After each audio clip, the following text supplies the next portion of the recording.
I was standing in my basement at 3 in the morning, ankle deep in freezing water, watching my brand new furnace get swallowed by an indoor lake that had no business existing. The water was still rising, bubbling up through the floor drain like some kind of horror movie, and I knew exactly who was responsible for this disaster. My name is Jake Kellerman, and I had lived in the Meadowbrook Heights subdivision in Rochester, Minnesota, for exactly 8 months. When my wife Sarah and I bought this place last June, we thought we had found the perfect starter home.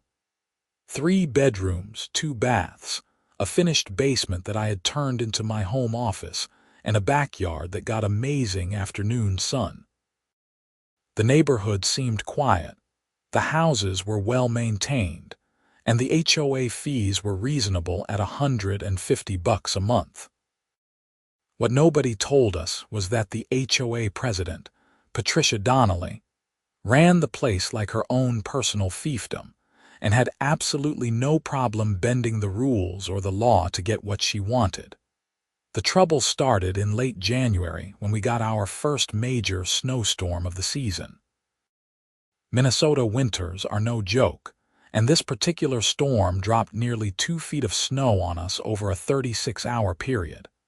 The city plows came through eventually, but within the subdivision, snow removal was the HOA's responsibility. That is where things got interesting. Our house sat at the bottom of a gentle slope, with about 6 other homes uphill from us on Maple Ridge Court. The natural drainage had always worked fine during the summer rains. Water would flow down the street, into the storm drains, and away from everyone's property. Simple physics, simple city planning. But Patricia had other ideas when it came to managing the snow melt. I first noticed something was off about a week after the big storm. The temperature had finally climbed above freezing, and the snow was starting to melt in earnest. I was walking back from checking the mail when I saw a crew of workers near the top of the street, and Patricia was standing there with a clipboard, directing them like she was a construction foreman. They were installing what looked like temporary barriers and channels made of plywood and plastic sheeting. "Hey, Patricia," I called out, walking up the slight hill. "What's all this about?" She turned to me with that tight smile she always wore when she was about to tell you something you were not going to like. Patricia was 53 years old, with blonde hair that was definitely dyed, and she wore pearl earrings even when she was just hanging around the neighborhood. Everything about her screamed, "I need to speak to the manager." "Oh, Jake, I'm so glad you asked," she said, her voice dripping with false sweetness. "We're implementing a new drainage management system for the snowmelt. Several of our residents on the upper part of the street were concerned about water pooling in their driveways and potentially causing ice hazards. So we're redirecting the flow." I looked at the setup more carefully. They had created a series of channels that would definitely redirect water, but the direction gave me serious pause. "Patricia, it looks like you're channeling everything straight down toward the lower houses, toward my house." "Well, the water has to go somewhere, Jake," she said, as if explaining basic arithmetic to a child. "The storm drains on the upper street are older and smaller. This is just a temporary measure until the snow is completely gone. It will be fine. Did you have an engineer look at this? Or check with the city?" Her smile got even tighter. "The HOA has full authority over common area maintenance and snow removal. This falls under our purview. Now, if you will excuse me, I need to make sure these men finish before dark." I should have pushed harder right then. I should have called the city myself, or demanded to see the HOA board meeting minutes where this was supposedly approved. But I was still relatively new to the neighborhood, and I did not want to be that guy who caused problems over everything. Sarah and I had talked about picking our battles with the HOA, and at the time, I thought this might just be a minor annoyance. I was so wrong. The first incident happened 3 days later. I came home from work around 6 in the evening, and the temperature had been in the high 30s all day, perfect for melting snow. As soon as I pulled into my driveway, I saw water streaming down the street in volumes that did not look natural. It was not like normal melt runoff. This was a deliberate channel of water, maybe 4 inches deep and 3 feet wide, flowing directly past my house. I went inside and immediately headed to the basement to check things out. There was dampness around the floor drain, but nothing terrible yet. Still, I did not like what I was seeing. I took photos with my phone, showing the water level around the drain and the moisture on the concrete floor. Sarah came downstairs while I was examining everything. "Is it bad?" "Not yet," I said. "But if this keeps up, we could have real problems." That drain is designed to handle normal groundwater and maybe some minor seepage. It is not meant to deal with half the neighborhood's snowmelt being channeled directly past our foundation. "Can you talk to Patricia again?" "I will, first thing tomorrow." But I did not wait until tomorrow.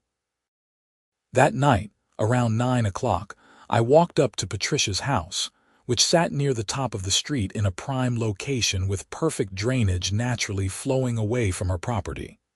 I rang her doorbell, and her husband Frank answered. "Hey Jake, what's up?" Frank was actually a decent guy, an accountant who mostly stayed out of HOA drama. "I need to talk to Patricia about the drainage situation. Is she available?" Frank winced slightly. "Let me get her." Patricia appeared a moment later, wearing a velour tracksuit and looking annoyed at being disturbed. "Jake, it is 9 o'clock at night." "I know, and I am sorry, but we have a problem.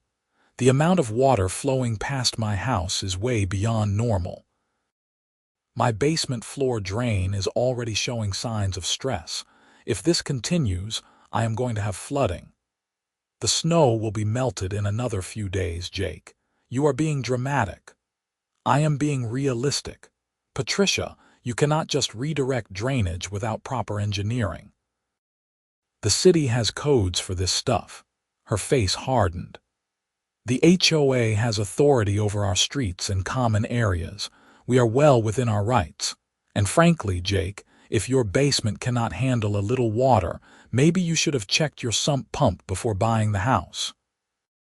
"This is not about my sump pump. This is about you deliberately channeling water in a direction it is not supposed to flow. If my basement floods, the HOA is going to be liable." "Are you threatening me?" "I am warning you. There is a difference." She actually laughed. "Good night, Jake. Maybe invest in a dehumidifier." She shut the door in my face. I stood there on her porch for a long moment, anger burning in my chest. I had tried to be reasonable, tried to be neighborly, and she had basically told me to deal with it. Fine. If that was how she wanted to play it, I would document everything and let the chips fall where they might. Over the next week, I became obsessed with monitoring the drainage situation. I took photos every day, sometimes multiple times per day. I measured the water flow with a ruler, timing how long it took for the stream to travel certain distances. I documented the weather, noting temperatures and melt rates. I went down to my basement every few hours to check the floor drain and moisture levels. Sarah thought I was going overboard. "Honey, maybe Patricia is right and it will be fine. The snow is almost gone." "It is the principle," I said. "She cannot just make decisions that affect our property without any regard for the consequences. And besides, what happens next winter? This sets a precedent. Maybe talk to some of the other neighbors, see if anyone else is having issues." That was actually a good idea. I started with Tom and Michelle Bradley, who lived 2 doors down from us, also at the bottom of the slope. Tom was a high school teacher, early 40s, with a dry sense of humor that I appreciated. "Oh man, you noticed that too?" Tom said when I brought it up. We were standing in his driveway on a Saturday afternoon. Yeah, Michelle and I have been watching the water flow. We have not had any basement issues yet, but I am worried. Our sump pump has been running more than usual. Have you talked to Patricia? He laughed bitterly. Dude, I have lived here for 6 years. You learn pretty quick that Patricia does what Patricia wants. The HOA board is supposed to have 5 members, but she has stacked it with her friends. Any vote she wants, she gets. That cannot be legal. It is legal enough. The HOA bylaws say board members are elected annually, but nobody ever runs against her people because she makes life hell for anyone who opposes her. 2 years ago, a guy named David Chen tried to run for the board on a platform of reducing fees and increasing transparency. Patricia started filing violation notices against him for every tiny thing. His grass was a 1/4 inch too tall. He left his trash cans out 15 minutes past the pickup time. His house numbers were supposedly the wrong font. He eventually just gave up and moved out of the neighborhood. That is insane. Welcome to Meadowbrook Heights. I talked to a few other neighbors, and the story was consistent. Patricia ran the HOA like a dictator, and most people just kept their heads down and paid their fees. The ones who lived at the top of the street near her were mostly fine with how things worked because they benefited from her decisions. The ones at the bottom of the slope were less thrilled, but felt powerless to do anything about it.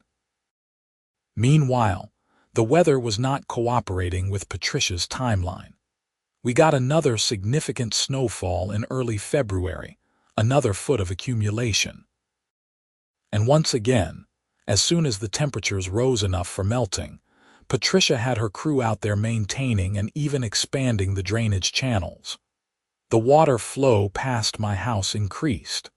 On February 10th, I woke up at 2:30 in the morning to use the bathroom.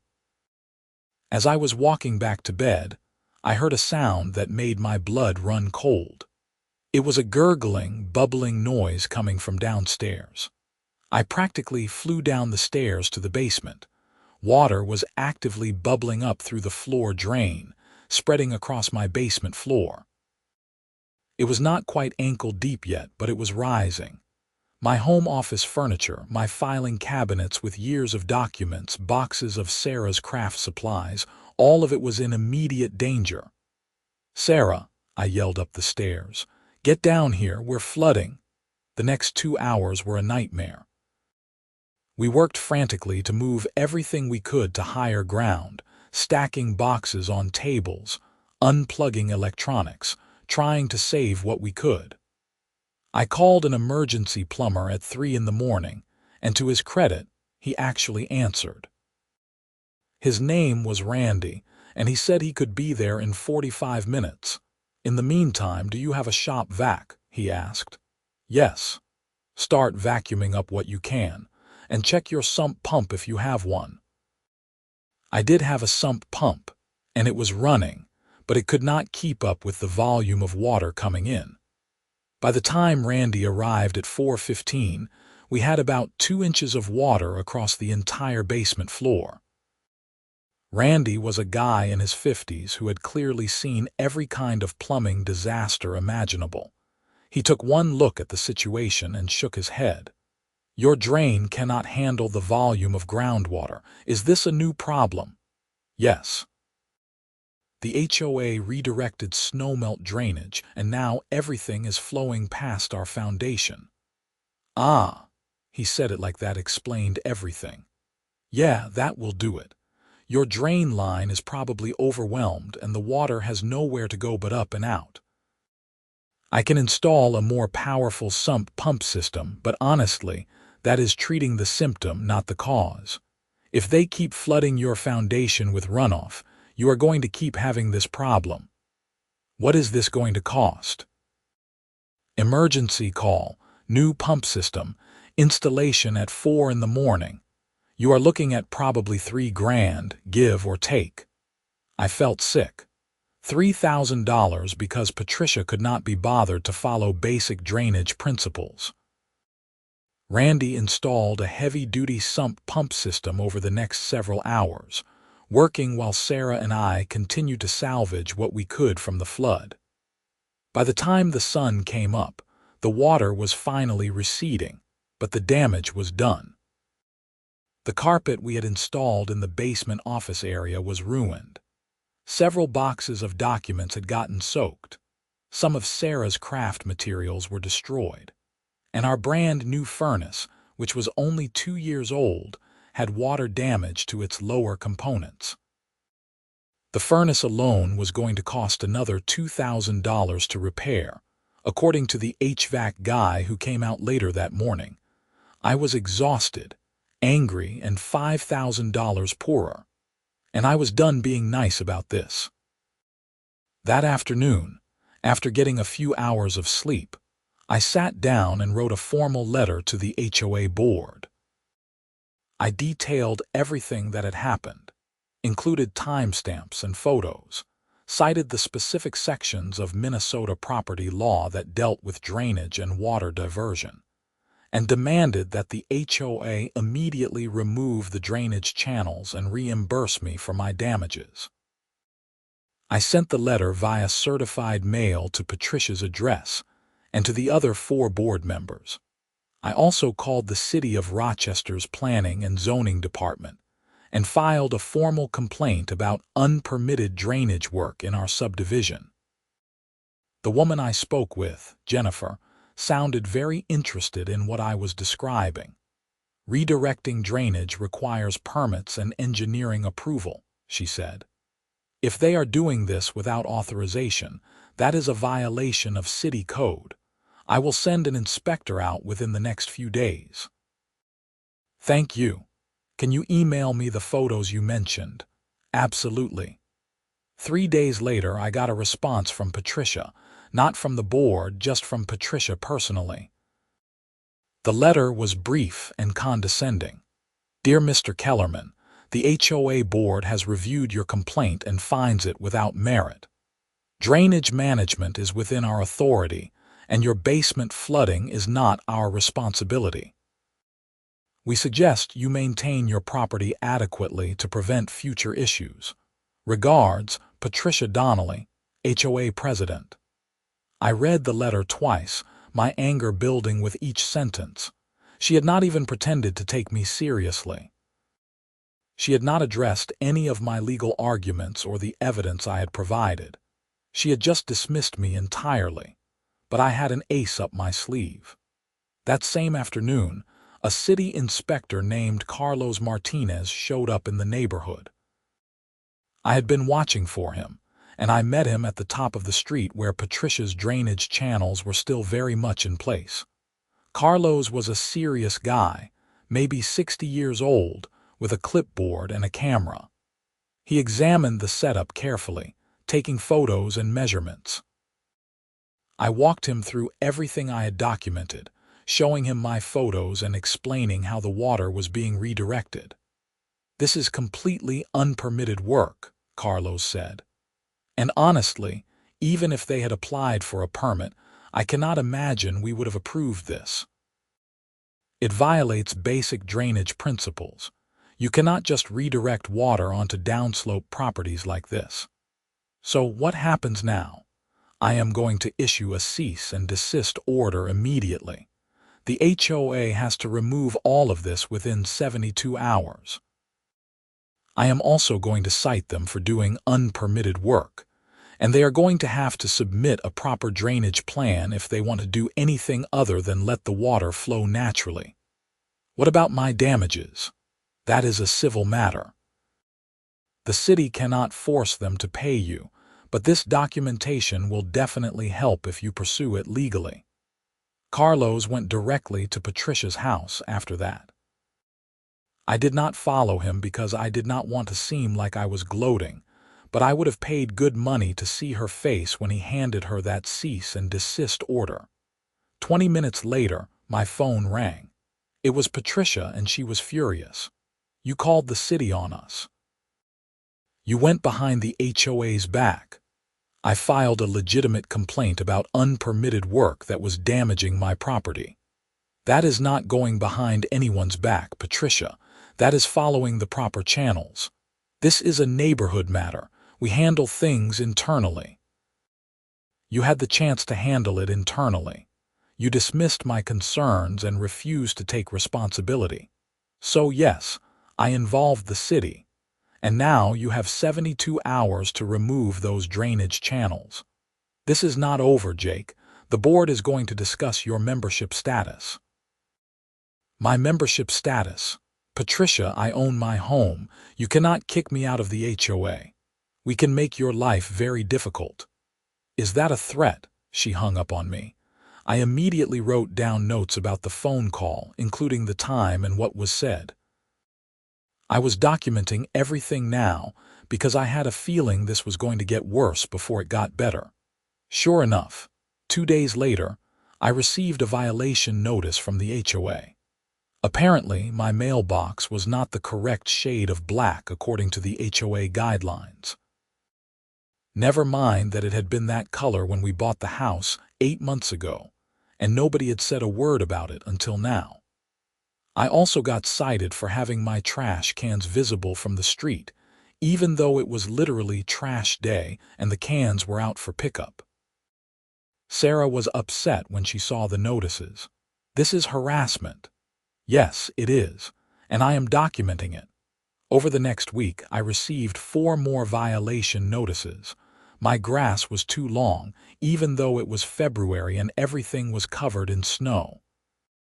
I had a package on my porch for more than 24 hours, supposedly violating the rule about yard clutter. My car was parked on the street overnight, which was supposedly not allowed even though there were no posted signs and other people did it regularly. Each violation came with a $50 fine. I did not pay a single one. Instead, I compiled them all into a file labeled harassment documentation and added notes about the context and timing. Meanwhile, the city's cease and desist order had done its job. Patricia's crew had to remove all the drainage channels. The water was now flowing naturally again, down the street and into the proper storm drains. My basement stayed dry, though I was still out $5,000 in damages and repairs. In early March, I received a letter from the HOA stating that I was being fined an additional $500 for frivolous complaints to city authorities. Apparently, Patricia had decided she could just make up fines for whatever she wanted. That was when I decided to lawyer up. I found an attorney named Michael Stevens who specialized in HOA disputes and property law. His office was in downtown Rochester, and I met with him on a Thursday afternoon. Michael was younger than I expected, maybe 35, with sharp eyes and a no-nonsense attitude. I laid out everything for him. The drainage situation, the flooding, the damages, the harassment, the bogus fines, all of it. I brought my entire file of documentation, photos, letters, emails, and notes. Michael looked through everything carefully, occasionally nodding or making notes. When he finished, he looked up at me with something that might have been a smile. "This is pretty clear-cut," he said. "The HOA president has committed several violations here. First, the drainage redirection without proper permits or engineering review is negligent and potentially illegal. Second, the retaliatory fines and violations are textbook harassment under Minnesota HOA law. Third, several of these fines violate your HOA's own bylaws. I pulled a copy of them this morning, and there is no provision allowing fines for contacting city authorities. So what are my options? We can pursue several avenues. File a lawsuit for the damages to your property. File a complaint with the state about HOA mismanagement and potentially push for the removal of the current board. But I would like to try something first. Let me send a formal legal demand letter. Sometimes that is enough to make people see reason. It will lay out your damages, the legal violations, and make it clear that you are prepared to pursue this fully if they do not make it right. How much are we talking about for damages? $5,000 for your immediate repairs, plus potential future costs if there is lasting damage to your foundation or systems. We could probably justify asking for $10,000 to $15,000 total, plus your legal fees and the reversal of all those bogus fines. Let's do it. Michael drafted a letter that was a thing of beauty. It was professional but firm, laying out every legal violation in precise detail. It demanded payment for damages, removal of all fines, a written apology, and a commitment to following proper procedures in the future. It gave them 14 days to respond. The letter went out via certified mail to Patricia and all the board members on March 15th. 8 days later, I got a response, but it was not from Patricia. It was from a board member named Stephen Walsh, who apparently was not entirely in Patricia's pocket. His email was brief. Jake, I received your attorney's letter. I was not fully aware of the drainage situation or the extent of the issues you have experienced. I have called for an emergency board meeting to discuss this matter. Several of us are very concerned about the potential liability here. Can you attend a meeting this Saturday at the community center? I forwarded the email to Michael, and we agreed that I would attend, but that I would not agree to anything without running it past him first. Saturday morning, Sarah and I walked into the Meadowbrook Heights Community Center, which was really just a small building with a meeting room and a kitchenette. 5 people were already there, sitting around a folding table. Patricia was at the head of the table, looking like she had been sucking on lemons. The other 4 board members looked various degrees of uncomfortable. Stephen Walsh, who had sent me the email, was a guy in his 40s with a friendly face. He stood up and shook my hand. Jake, thanks for coming. This is actually an open meeting, so you are welcome to observe and participate. I appreciate that. Patricia cleared her throat loudly. Let's get started. We are here to discuss Mr. Kellerman's frivolous lawsuit threat. It is not frivolous, I said calmly. And I have an attorney who agrees. Another board member, a woman named Helen Marks, spoke up. Jake, can you walk us through what happened? I read your letter, but I would like to hear it directly from you. I spent the next 20 minutes explaining everything. The drainage redirection, my conversations with Patricia, the flooding, the damages, the retaliation, all of it.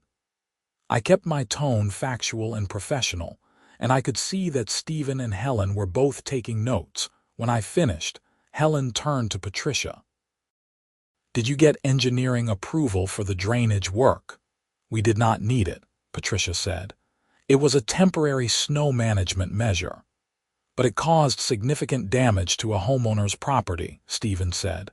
Patricia, why did we not discuss this at a board meeting? I have authority to manage day-to-day operations.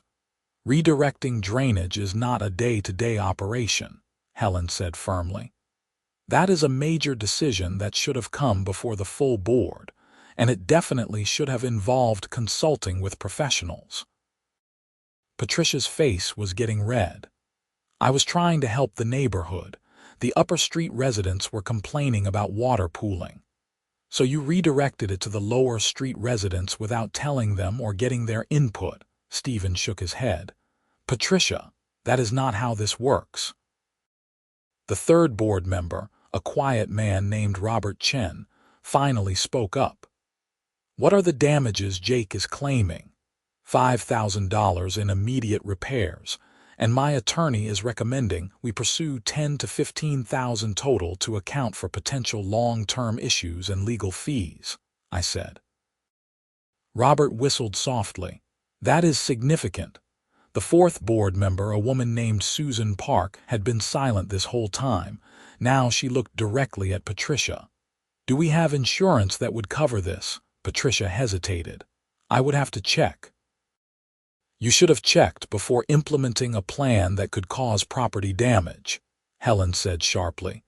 The meeting continued for another hour.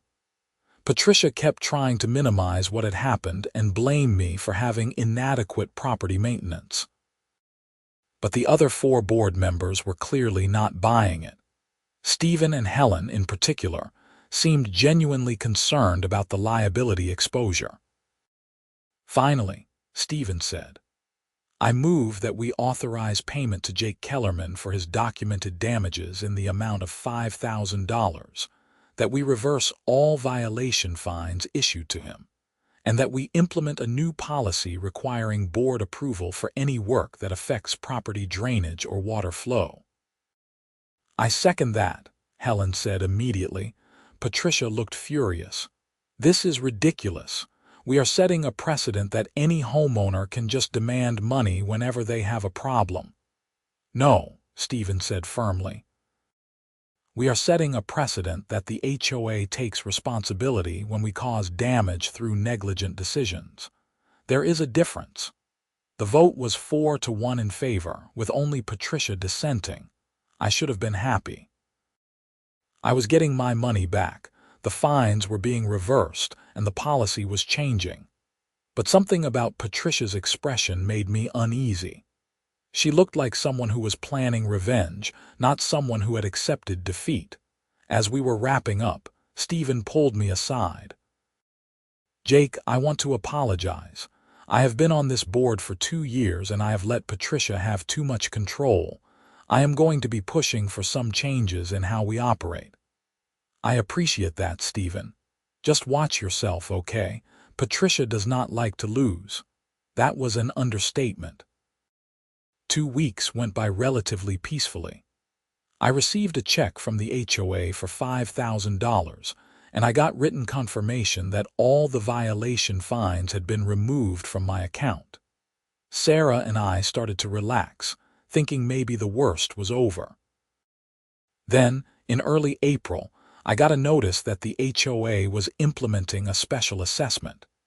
Every homeowner in the subdivision would be required to pay an additional $1,000 for infrastructure improvements and legal reserve funds. I read the notice 3 times, anger building each time. This was Patricia's revenge. She could not fine me directly anymore, so she was spreading the cost across everyone, knowing that I would still have to pay my share and that other homeowners would blame me for triggering the assessment. I called Michael Stevens immediately. "Can she do this?" "Let me look at your HOA bylaws," he said. I could hear him typing. "Okay, according to your governing documents, the board can implement special assessments, but they need a majority vote and they have to provide 30 days notice and justification for the expense." Did this notice include justification? It just says infrastructure improvements and legal reserves. That is pretty vague, and the timing is suspicious. Right after they had to pay you for damages. I think we can challenge this. How? Show up at the next board meeting and demand specifics. If they cannot provide legitimate justification for the assessment, we can argue it is retaliatory and get it overturned. You might also want to rally some of your neighbors. If multiple people challenge it, the board will have a harder time pushing it through. I took Michael's advice and started talking to neighbors. Tom Bradley was the first person I called. "Dude, I got that notice too," he said. $1,000. Are you kidding me? My wife is furious. "I think it is retaliation because of my situation," I said. "Patricia is spreading the cost of what the HOA had to pay me across everyone else. That is messed up. What can we do? Come to the next board meeting. Bring Michelle. Bring anyone else you know who is upset about this. We need to challenge it publicly." Tom spread the word, and so did I. By the time the next board meeting rolled around on April 22nd, there were 15 homeowners crammed into the community center meeting room. That was apparently more attendance than they had seen in years. Patricia looked distinctly unhappy about the turnout. She called the meeting to order and tried to rush through the agenda, but Stephen Walsh stopped her. "Patricia, I think we need to address the elephant in the room. A lot of people are here about the special assessment. The assessment has been approved by the board, Patricia said stiffly. It is not up for debate. Actually, I would like to revisit that vote, Helen Marks said. I voted for it based on your representation that we needed the funds for infrastructure work, but you have not provided any specific plans or bids for what work we are supposedly doing. The funds are for future projects. That is not how special assessments work, Stephen said.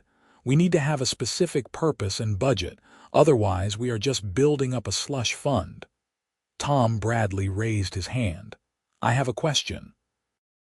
Does this special assessment have anything to do with the $5,000 the HOA had to pay Jake Kellerman? Patricia's jaw tightened. That is confidential board business. Actually, it is not, Stephen said. Financial matters are supposed to be transparent to the membership. And to answer your question, yes, that payment is part of why Patricia proposed building up the legal reserve fund. But that does not justify a blanket $1,000 assessment against everyone. Another homeowner, a woman I did not know well named Deanna Foster, stood up. I have lived here for 10 years and we have never had a special assessment before. Why now? And why such a large amount? Patricia tried to maintain control. The board has the authority to make these decisions for the good of the community. Then let's vote on it, I said. According to the bylaws, homeowners can call for a vote to overturn board decisions if we get signatures from 20% of the membership. How many homes are in this subdivision? 68. We need 14 signatures. I count 15 people in this room right now who are unhappy about this assessment. Patricia looked like she wanted to explode. You are disrupting this meeting. No, Stephen said quietly. He is participating in it, and he is right about the bylaws. If 14 homeowners petition for a vote, we have to hold one. I had brought a petition form that Michael had drafted for me, just in case. I pulled it out now and started passing it around. Every single person in that room signed it. We actually got 16 signatures. Patricia tried to argue that the petition was not valid, that it did not follow proper procedures, that we needed to wait for the next annual meeting. But Stephen and Helen both sided with the homeowners, and Robert Chen seemed to be wavering. Susan Park was still firmly in Patricia's camp, but it was not enough. We scheduled a subdivision-wide vote for 2 weeks later. Over those 2 weeks, I became something of an accidental activist in the neighborhood. People kept stopping me on walks or sending me emails asking about the HOA situation. I explained what had happened with the drainage and flooding, and why I thought the special assessment was retaliation rather than a legitimate need. Patricia, meanwhile, was campaigning hard for the assessment. She sent out multiple emails to all homeowners, warning about the dangers of underfunding the HOA, and suggesting that people who opposed the assessment were being selfish and short-sighted. One of her emails particularly annoyed me. She wrote, "Some residents seem to think that HOA funds are unlimited and that we can just pay out claims whenever someone complains about normal wear and tear on their property. This assessment is necessary to protect the long-term financial health of our community. Normal wear and tear." She was characterizing the flooding she caused as normal wear and tear. I wrote a response email that I sent to every homeowner address I could find. This is not about normal wear and tear. This is about HOA leadership making decisions that damaged private property and refusing to take responsibility until forced to do so. The $5,000 the HOA paid me was not a frivolous payout. It was compensation for real damages caused by redirected drainage that was done without permits, without engineering review, and without regard for the impact on downslope properties. I have documentation, city inspector reports, and contractor invoices to back up every claim I made. If the HOA leadership had followed proper procedures in the first place, none of this would have happened. The vote was held on May 6th, a Saturday morning.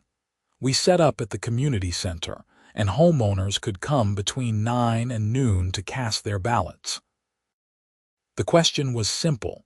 Should the special assessment of $1,000 per household be overturned? Sarah and I voted at 9:15.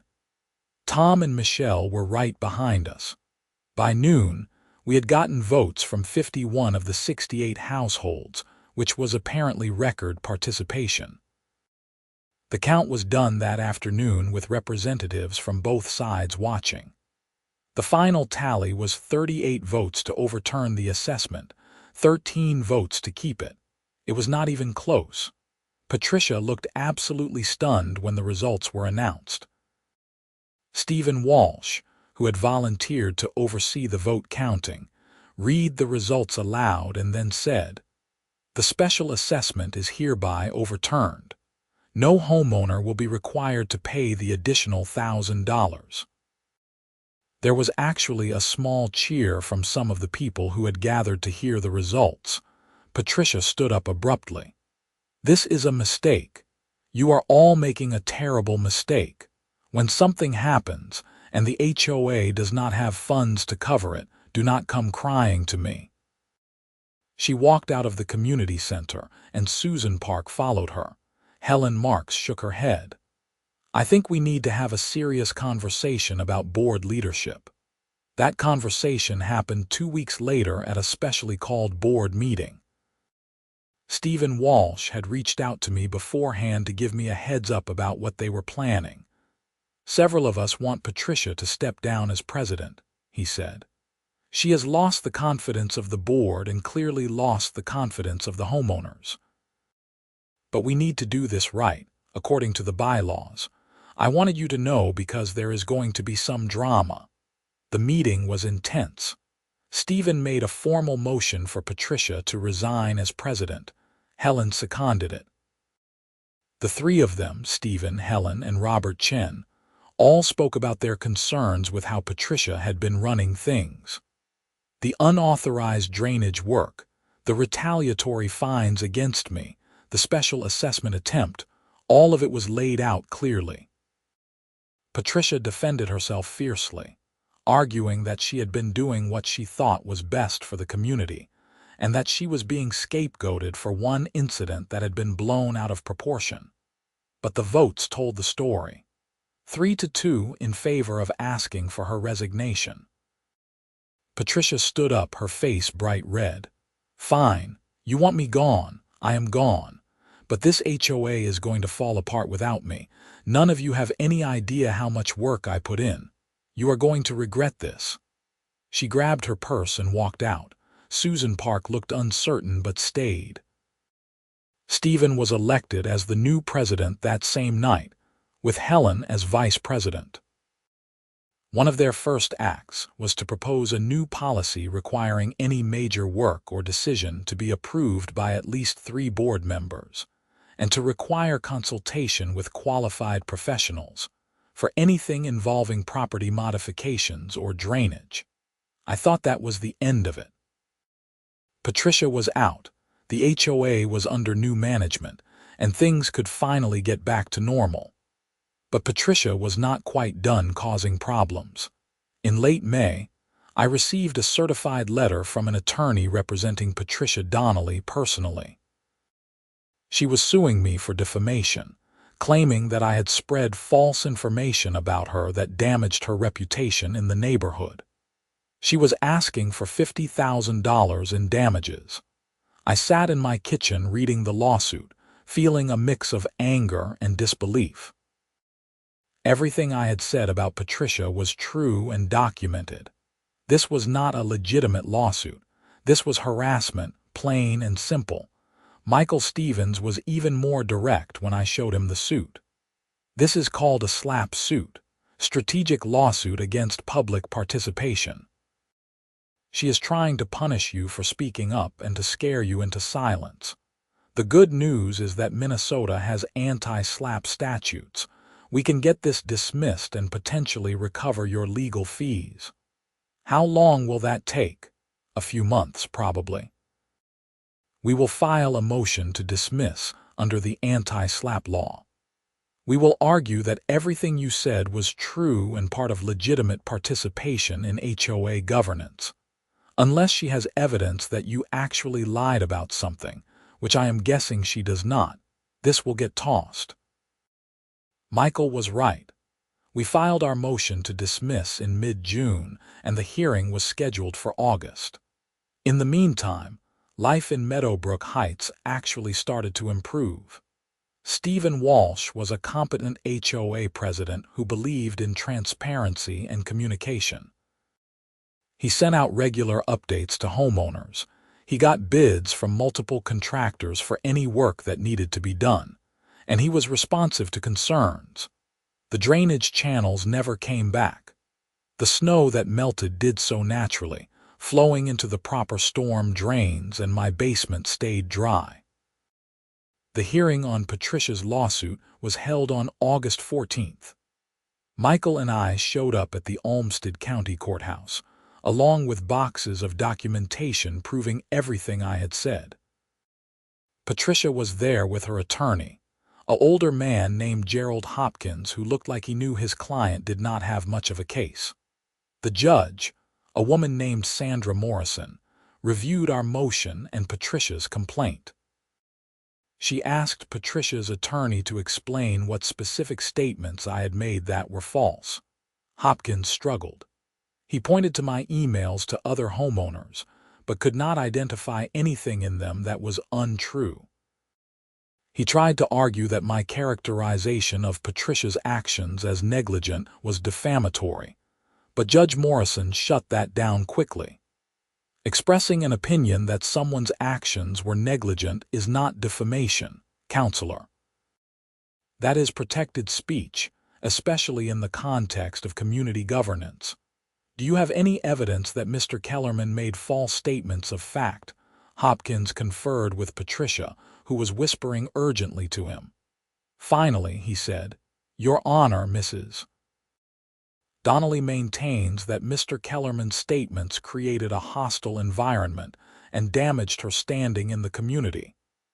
"That is not what defamation is," Judge Morrison said dryly. "Motion to dismiss is granted." "Mr. Kellerman, your attorney indicated that you are seeking attorney's fees under the anti-SLAPP statute. I am inclined to grant that as well.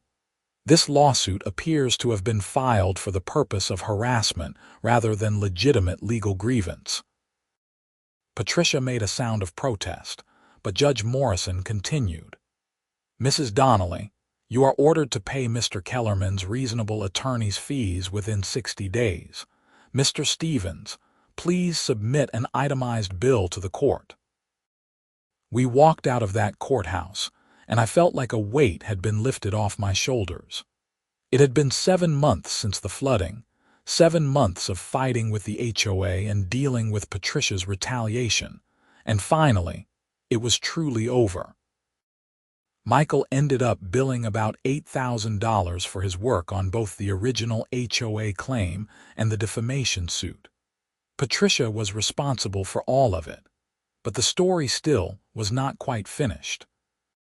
In late September, I got a call from Carlos Martinez, the city inspector who had issued the cease and desist order back in February. "Jake, I wanted to give you a heads up about something.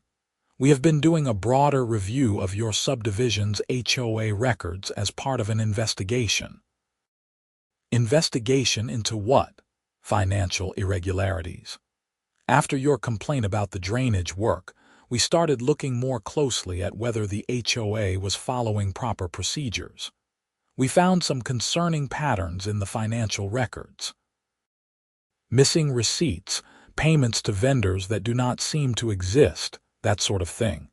We have referred it to the county attorney's office." My stomach dropped. "Are you saying Patricia was embezzling money? I cannot comment on an ongoing investigation." but you might want to let your HOA board know that they should do a thorough audit of the books. I called Stephen Walsh immediately and told him what Carlos had said. Stephen sounded shocked but not entirely surprised. I have been going through the records since I took over as president, he said.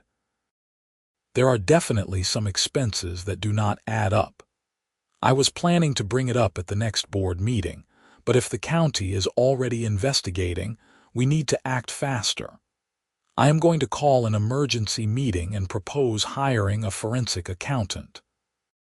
The forensic accountant's report, which came out in November, was damning. Over the course of her 5 years as HOA president, Patricia had embezzled approximately $47,000 from HOA funds. She had done it through a variety of methods: creating fake vendor invoices, paying her own company for work that was never done, taking cash reimbursements for expenses that did not exist. She had been careful enough that no single transaction was large enough to raise red flags, but over time, it added up to a significant amount of money. The county attorney filed criminal charges against Patricia in early December: theft by swindle, fraud, and embezzlement. All felonies. I was actually subpoenaed to testify at her preliminary hearing about the drainage situation and the special assessment attempt, as it helped establish a pattern of Patricia abusing her position for personal benefit. I told the truth about everything that had happened, and the judge found sufficient cause to move forward with a trial. Patricia's trial was held the following spring. I attended part of it, mostly out of curiosity and a sense of wanting to see justice done. The evidence against her was overwhelming. The forensic accountant testified in detail about every fraudulent transaction. Other homeowners testified about suspicious projects that Patricia had claimed were completed, but that nobody could actually find evidence of. Stephen Walsh testified about how disorganized and incomplete the HOA financial records were when he took over. Patricia's defense was weak.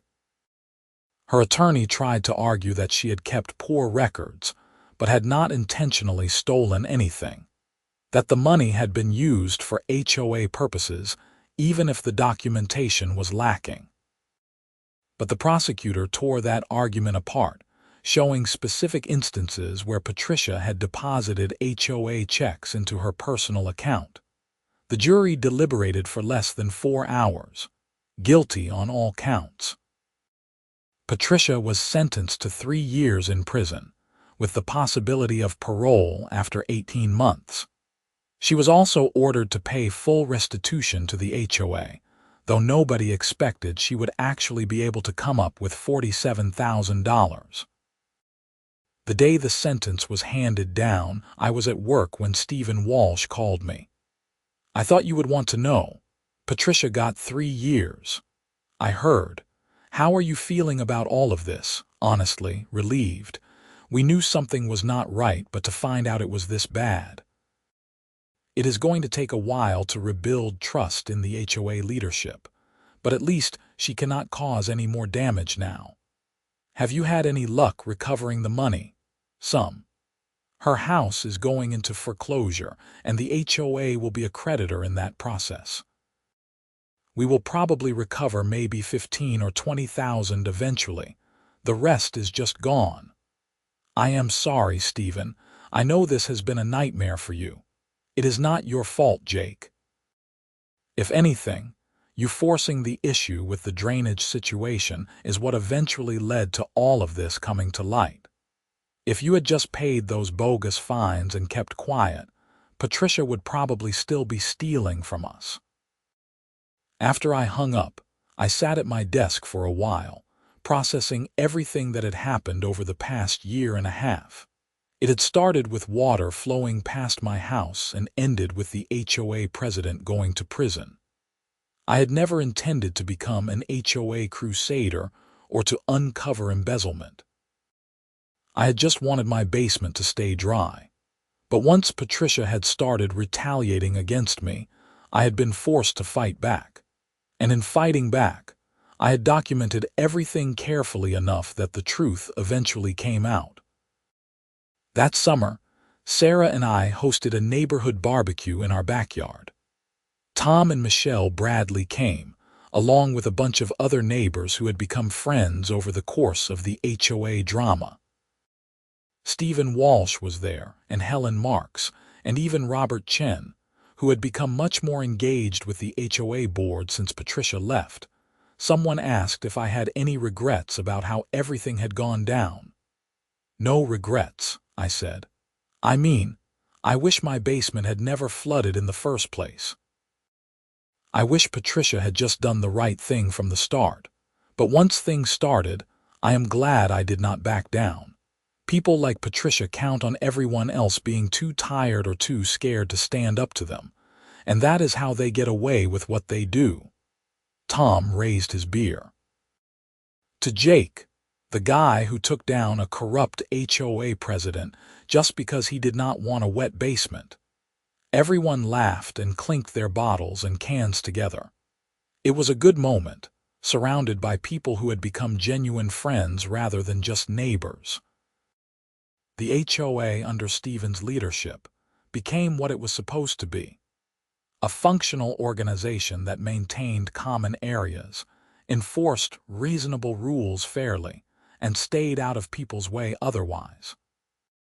The fees actually went down after Stephen negotiated better rates with contractors and eliminated some unnecessary expenses. Transparency improved dramatically, with financial reports posted online every quarter and board meetings that were actually open to homeowner input. My basement stayed dry through the next winter and the winter after that. The drainage worked exactly as it was designed to, with water flowing naturally to the storm drains rather than being redirected by someone who thought they knew better than actual engineers. I ran into Frank Donnelly, Patricia's husband, once at the grocery store about a year after the trial. It was awkward. He looked embarrassed and tired. "Jake," he said quietly, "I owe you an apology. I did not know what Patricia was doing. Not the embezzlement and honestly, not even the full extent of the drainage thing. I should have paid more attention. You do not need to apologize to me, Frank. You were not the one making those decisions. Still, she put a lot of people through hell, including you. And now I am dealing with the fallout. We are losing the house, and I am trying to figure out how to rebuild my life at 56 years old. Are you and Patricia still together?" He shook his head. "Filed for divorce 6 months ago. I could not stand by someone who did what she did. Some of that money she stole came from our neighbors, people we had lived next to for years. That is unforgivable." We talked for a few more minutes and then parted ways. I felt bad for Frank, who had really been a victim in all of this too, but I did not feel bad for Patricia. She had made her choices and she was facing the consequences. 2.5 years after the initial flooding, I was sitting in my basement office, which had been completely rebuilt and renovated. New carpet, new paint, better lighting. The furnace hummed quietly in the corner, working perfectly. The floor drain was dry and quiet, doing its job properly. I was working on a report for my job when Sarah came downstairs. "You got something in the mail. It is from the county attorney's office."